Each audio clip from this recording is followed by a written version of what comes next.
Exploring can obviously be done in many different ways. One way that we might suggest, we as in people working with behavior driven development, is my bad. Okay. So this is one way of getting the stuff described, what we should do. Someone has written a long text, and they define a lot of different things. And usually testing is to be defined because that was too boring to write or define, so that won't even be done. Too often this happens. If we're lucky, we may get a user story.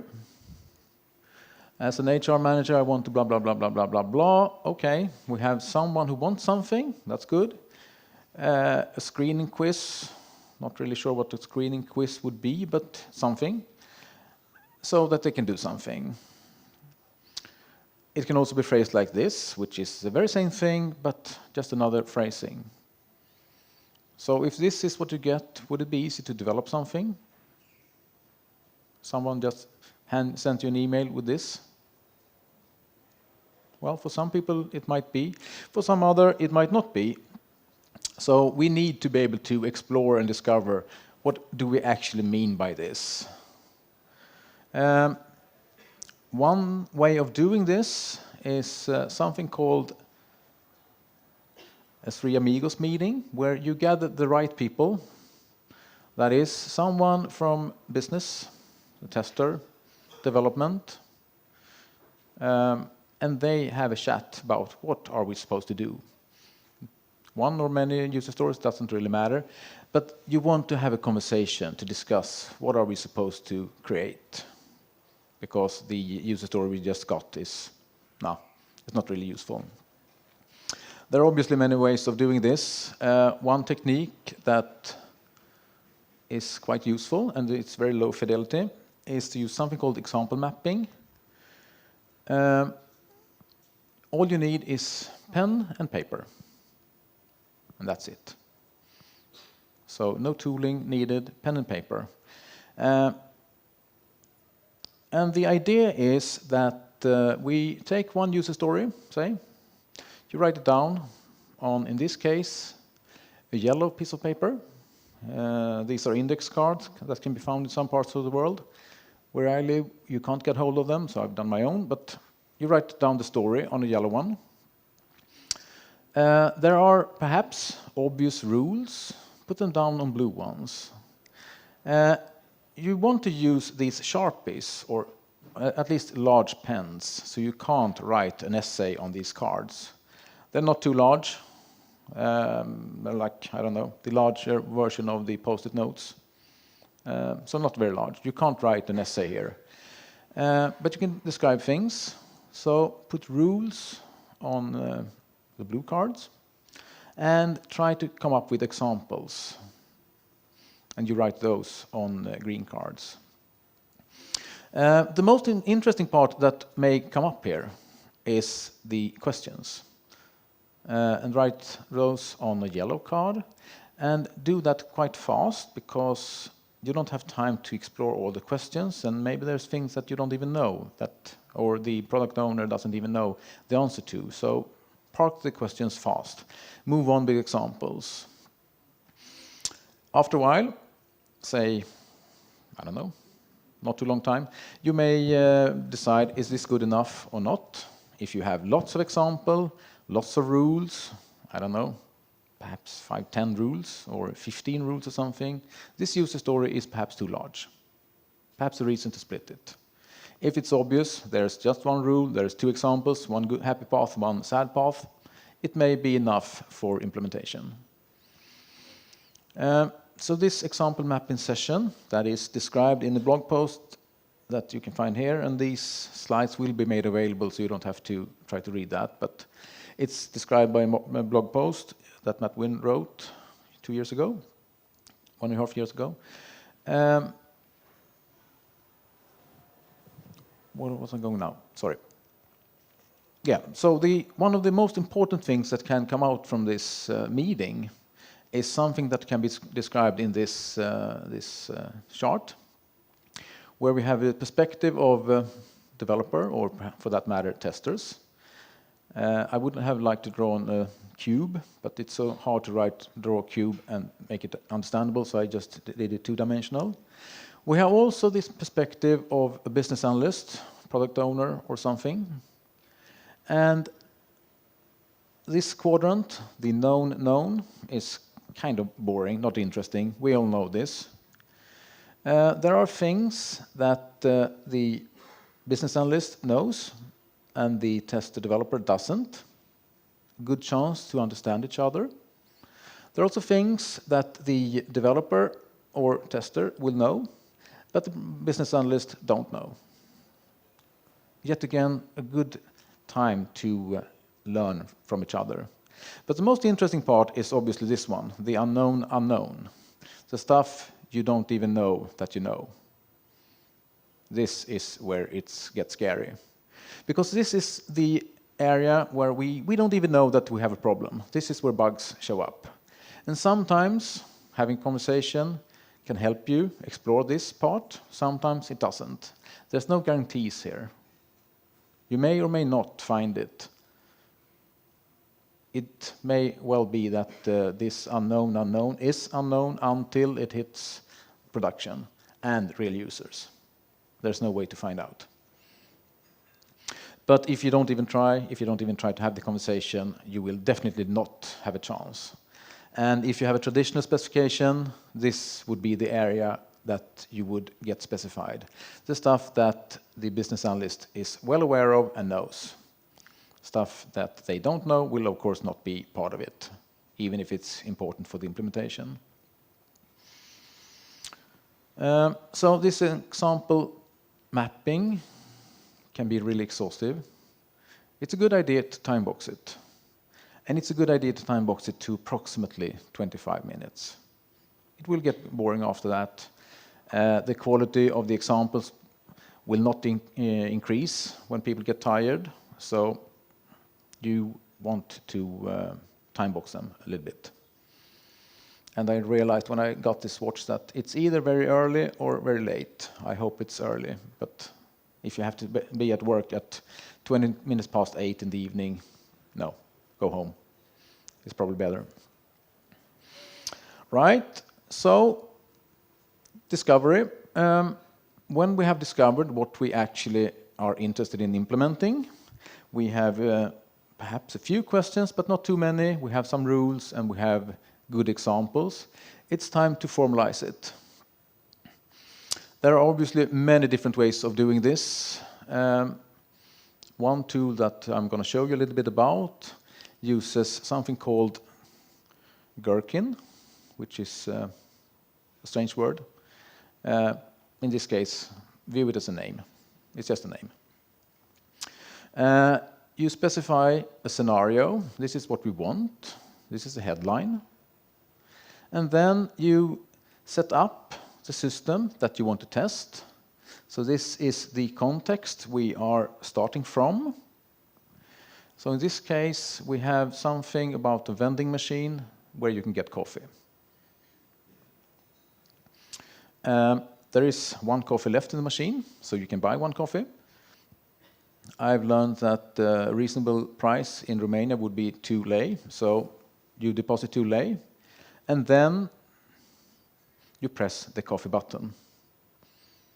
This machine can give you tea as well, so it's important that you press the right button. And then you expect to get coffee. It could be argued that this example has a little bit of UI in it, and that's true. The business analyst would probably want to talk about the coffee button. So this may be a case where it could be okay. In most cases, UI details should not be here. So this is a bit of a border case. And the next question that is really interesting is who should do this? This is something written in a text file. Who should write a text file? And you should use the guys used to working with text files to do this. That would be developer and tester. I would keep the business analyst way far from this process because they're not too interested. They might be able to use Word, but we would probably not use Word in this case. So development and test should do this.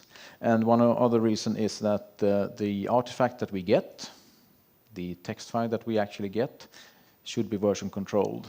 And now we left the domain of the business analyst far behind us. They don't do version control. So testing and development should do this. Next important question is obviously, when should you do this? Is it something you do during the example mapping session, for example? And the short answer is nope, after, sometimes after.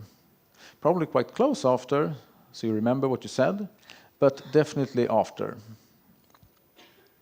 There's no point in keeping a business analyst hostage while you do this. Let them do whatever they do when they're not in the example mapping sessions. However, it is really, really important that these examples are reviewed. So this is the time when you bring in the business analyst again. Did you really mean this? Is this an example that you can agree on? Okay, so that was formalization. The next step can be acceptance testing in this case. We would like to use the work that we actually did and write the high-level acceptance tests. We would like to implement the examples that we just came up with.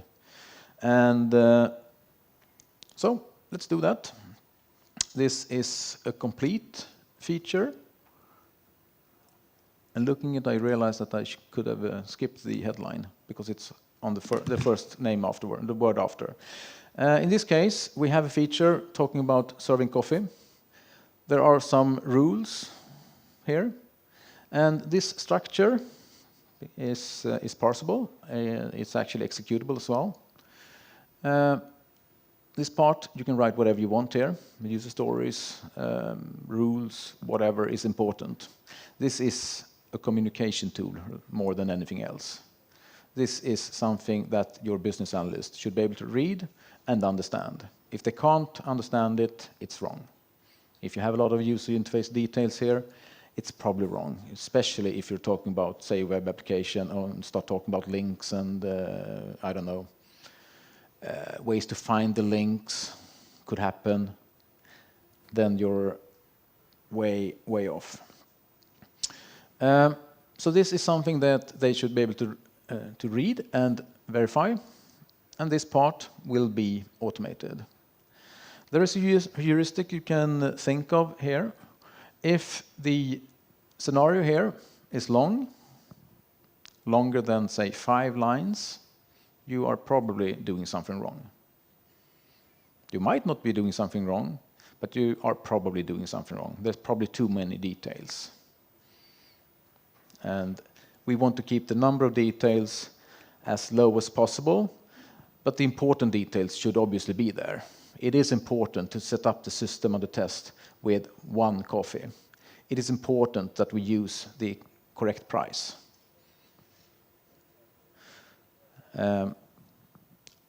It's not important, say, which kind of current the machine is using. It's not important to know if it's hooked up or not to the water system. Stuff like that could be important in some cases. In this case, it's not important. So as few details as possible and still concrete. And this is, if anyone was wondering, very hard. It's very easy to make mistakes here. So how do you connect this to code then? Well, this is part of a class that will do the translation. And you can recognize the given here. There are, and then something strange, coffees left in the machine. So this is a way to connect code, our coffee machine here, with there are 1 coffee left in machine. So the glue code needed to connect these 2 things is here. And some of you may recognize the regular expression, and the rest of you don't have to care. This is not the domain where I would expect to see a business analyst. I do expect to see the developer here. And when you deposit something, something should happen. You deposit something. Then something should happen, I left it out, and then something should be possible to assert.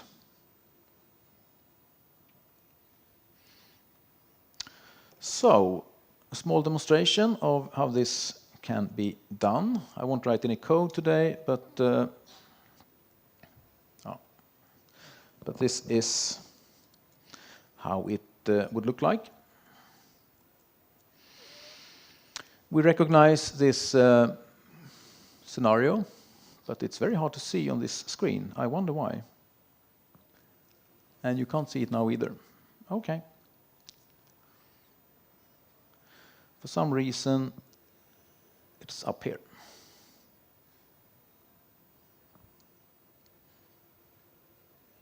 There we go. So executing this, I can run it from my IDE, which we are using at the moment. And I have a green bar. Fantastic, it worked. Or maybe I'm just kidding you. Maybe I'm just tricking you. So let's see if I was fooling you or not. Let's change the price and see what happens. If I deposit too little money, I should not get a coffee. That's the business rule. You have to pay for it, and you have to pay the right amount. So running this example, it failed. And the reason? Well, it says here, coffee should have been served. Why does it say that? Well, it says coffee should have been served because there is an assertion in the code here that says I should be served. Okay, so that was the expected outcome. And then we asked the coffee machine, was coffee served? And coffee will be served if someone had deposited the right amount of money, has deposited the right amount of money, and then ordered it. So here I have a little bit of a change. We press the coffee button here, which is the domain. That's what the BA would talk about. I'm not talking about order coffee, I'm talking about pressing the button, because it's a machine. In the system, we might use order coffee or press coffee button. I don't really know yet. I haven't decided which is better. I just changed it to order coffee, but it used to be press coffee button. I just don't know at the moment. But we have an assertion here. The machine should serve coffee, and this is the error message we just saw. Right. Now you are hopefully wondering, what are you looking at line 37? This is for the Romanian-speaking audience, Romanian, and for the rest of you, it's still Romanian. I don't understand it, but it's okay. It turns out that gherkin in this case is translated into some 60 different languages. You saw an example in English, but that's just because I don't know Romanian, so I can't talk about the Romanian example too much. But I got help when I prepared this example by one of the judges in the programming competition, Bianca, who is native Romanian speaker, and she translated it for me in this case. So by specifying that we're not using English, we are all of a sudden able to express this using Romanian. And if I understand it correctly, there should be, I think this one, was it this one that was incorrect? It should be some other form, female singularis or something. We found a bug. We submitted a patch. Maybe it will be part of the project. I expect it to be part of the project. But what I want to show with this example is that this is something we use for communication, much more than anything else. And if you have to communicate in the native language of the best business analyst, well, do that. If they speak Romanian, use Romanian. If they speak German, use German. If they speak English pirate, use that. It's translated into many different languages, including Russian, Ukraine, whatever. The first translation was probably Norwegian, because the guy who wrote this, Aslak Hellesøy, he is Norwegian. And let's see if I can change this example to show you that it's also executed, which I hope you don't. You think that it is, and now it failed. 2 failed, 6 passed. Did I forget to change the other one back? Yes, I did. So changing them back will allow the build to pass. The way to run this, which is uninteresting for most people except the developers, is to do this. This is a regular JUnit class, which has a special JUnit runner. And that's it. You're not even allowed to have methods here. I would describe it as pretty easy to hook it up. The good thing with this is that it will fit very well into your regular build tools. If you run unit tests, for example, you are probably using JUnit. If you're using TestNG, there's a run for TestNG as well. If you're using Maven, Gradle, whatever, it works. You can run it from a command line, or you can run it using a build tool. So it hooks up very well, and it fits very nice into your continuous integration system as well. Right. 5 minutes left. I might make it. I hope so. So that was a demonstration. If anyone is interested, it is available on GitHub, which you may or may not be interested in. There you go. So anyone who is interested, download the source. There are other techniques out there. We heard about no, we didn't hear about specifying by example this morning, but we heard about example-driven development, acceptance test-driven development, and now behavior-driven development. So what is the difference then? I guess it depends on who you ask. So one person to ask is this person, Liz Keogh, who wrote a blog post 6 years ago describing the differences. And she says they're called different things. It's as easy as that. So the biggest difference between these techniques, I would say, if they're done properly, is the spelling and the name. And then we can discuss that, of course, over beer or not, but it's very much the same thing. I know that Gerard had another place, BDD at another place on the keynote this morning. And I found it interesting to notice that Gerard's definition of EDD, example-driven development, is my definition of BDD. So it's obviously something closely related at least. So I think there's a difference between TDD and BDD though. If you remember the picture, this is part of it. Acceptance testing can be done using BDD, and so there's an outer loop here, and there's an inner loop here, TDD. So when you specify the example, you implement the example, it won't work because the system hasn't been built yet. Okay, make it work. But then there are thousands of details that may or may not be interesting for the business. Some of them should definitely be implemented using TDD instead of anything else. So we saw this model this morning. I have borrowed this with permission from Gaspar, who is the author of an .NET implementation of this. What you saw was a Java implementation. Trying to describe that unit tests, well, they're fast, they're cheap. UI tests are costly and slow.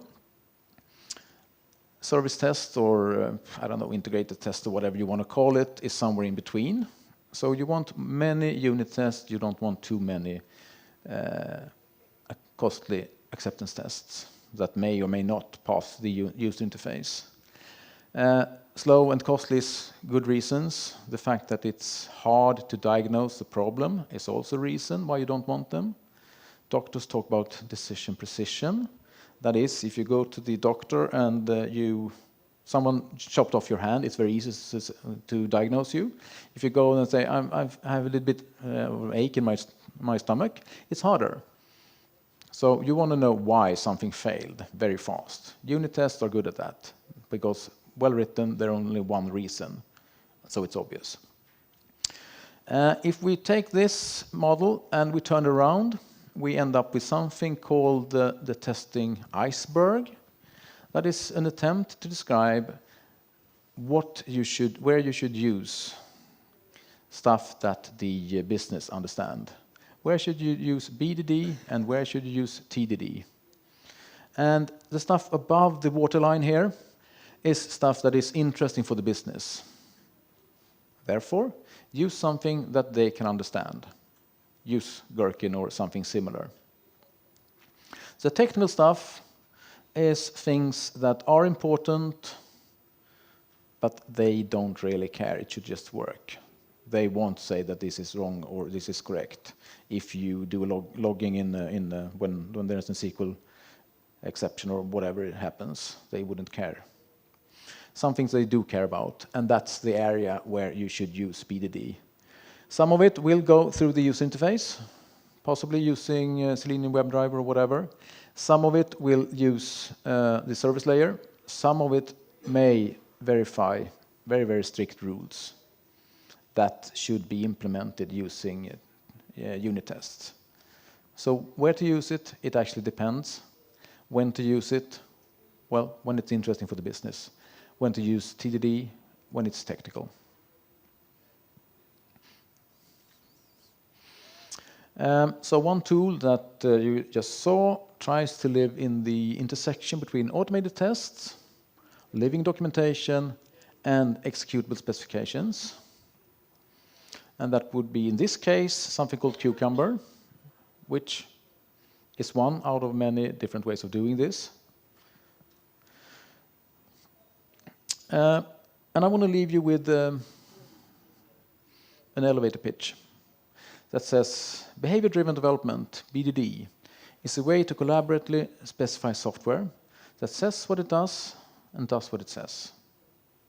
The specifications are readable and executable. When they are successfully executed, the software works as wanted. So this could be your acceptance criteria. I'm still Thomas, and thank you for listening. Do we have time for questions, or we have time for questions? Are there any questions?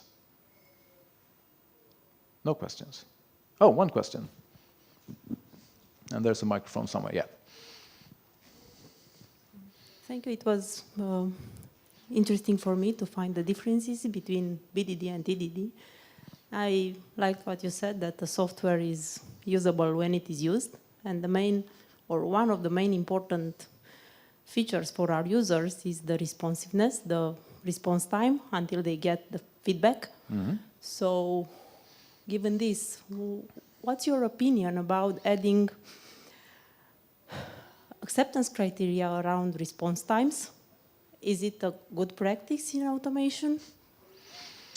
I wish I could say yes, but I'm not sure, to be honest, because say that you add some kind of requirement and you run this for every build. Load testing or capacity testing tend to take some time, and you really want to be able to measure compare the numbers afterwards.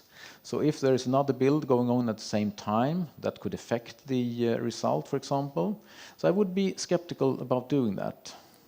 So I wish I could say yes, but I think my answer has to be I need to see the concrete example before I'm saying yes. So I would probably say no. Okay, maybe we can discuss it over. Absolutely, I'm definitely space. interested in this because, as you say, responsiveness of notification is very, very important. I get irritated when it takes too long time.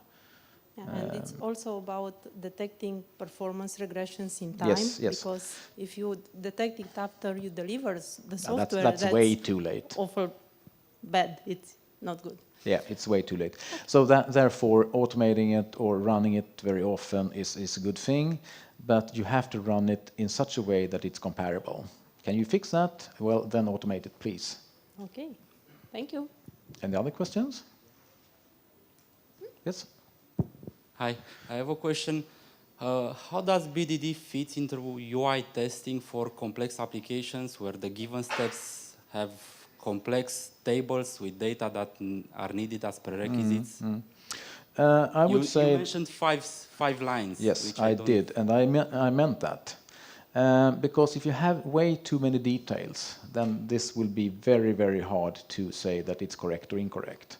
So if all these details are needed, and sometimes they are, I would hide them in the glue code, if possible.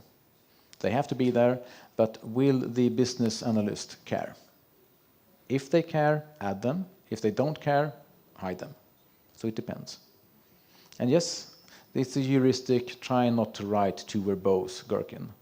But if you have to, you have to. And what about the path where the feature files, in this case, are automated? You add the details in the glue code, but you need to run the feature files also manually, maybe sometimes. Yeah. If you have the details in the glue code, how would the manual evaluator still know what to run? Well, they are... Well, this is a communication issue, obviously. You have to make sure that those running manual tests or running these manually, for some reason I don't understand why, because you can automate it. You can have it be part of your continuous integration. But if you have to run it manually and the result is questioned by, say, a tester, then your job as a developer or someone who can understand it is to go through the details and show them, yes, we are only talking about this tiny bit, but we are doing all of this, and have them change it so they gain confidence that we are not just trying to get away with rubbish, we are trying to do a good job. But it's a communication problem, and that's a really large issue that we as developers, or me as a developer, I guess, I'm not sure if everyone here is a developer, but many developers are really bad at talking and communicating and being able to talk to people in such a way that they actually understand what you said. There's a quote, some Russian guy or something said that you should talk to peasants in the way peasants talk, and you should talk to someone else in their way. I don't have a good translation here, sorry. But you have to use the language of the receiver, if possible. So if you're talking to a manager, use manager speak. If you talk to developers, use developer speak. Can you say that? I'm not sure you can do, but you have to use the right language. Okay. It's very important. Thank you.